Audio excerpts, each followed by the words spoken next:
Guys, welcome back to my channel. അപ്പോൾ ഞാനിന്ന് വന്നിട്ടുള്ളത് നമ്മുടെ വീട്ടിലൊരു അക്വേറിയം സെറ്റാക്കിയിട്ടുണ്ട്. അപ്പോൾ ഒരു അക്വേറിയം എന്തൊക്കെ ചെയ്യണം ഒരു അക്വേറിയം സെറ്റാക്കണമെങ്കിൽ അതിൻ്റെയൊക്കെ ഫുൾ വീഡിയോ ആണ് ഇത്. അപ്പോൾ വീഡിയോ അവസാനം വരെ ഒന്ന് കാണാം കേട്ടോ. അപ്പോൾ എല്ലാവരും ലൈക്കും ഷെയറും സബ്സ്ക്രൈബും മറക്കണ്ട കേട്ടോ. അപ്പോൾ എല്ലാവരും വീഡിയോ കണ്ടിട്ട് വരും. അപ്പോൾ ഗൈസ്, ഈ അക്വേറിയം സാധാ കഴുകുന്ന പോലെ കഴുകിയിട്ട് കാര്യമില്ല.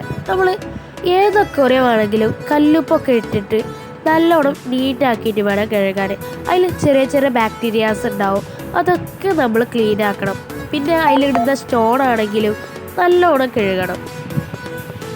നല്ലോണം കഴുകിയിട്ടില്ലെങ്കിൽ അതിൽ ബാക്ടീരിയാസ് നിറയെ ഉണ്ടാവും. അപ്പോൾ നമുക്ക് ഒരു ക്ലിയർ കിട്ടില്ല നമ്മളെ വെള്ളത്തിനൊന്നും. അത് എത്ര ഫിൽറ്റർ ഇട്ടാലും ചിലതിന് ക്ലിയർ ഉണ്ടാവില്ല. അപ്പോൾ ഇതുകൊണ്ടാണ് ഞാൻ പറയുന്നത് കല്ലുപ്പിട്ട് മാത്രമേ നമ്മൾ കഴുകാൻ പാടുള്ളൂ. പിന്നെ നമുക്ക് ഇഷ്ടമുള്ള പോലെ നമ്മൾ ഡെക്കറേഷനൊക്കെ ചെയ്യാം. ഞാനിതിൽ പലതരം കല്ലുകൾ ഉപയോഗിച്ചിട്ടുണ്ട്.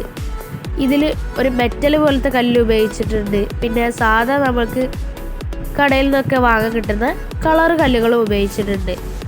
പിന്നെ ലാസ്റ്റത്തെ ഫൈനൽ ഔട്ട്പുട്ടാണ് നിങ്ങൾ ഈ കാണുന്നത്. എങ്ങനെയുണ്ട്, രസമുണ്ടോ ഇല്ലേന്ന് കമൻറ്റ് ബോക്സിൽ പറയാം കേട്ടോ. അപ്പോൾ ഇതിനെക്കാട്ടും നല്ലൊരു വീഡിയോയുമായി വീണ്ടും കാണുന്ന പ്രതീക്ഷയോടെ it's me home vibe aquarium signing off.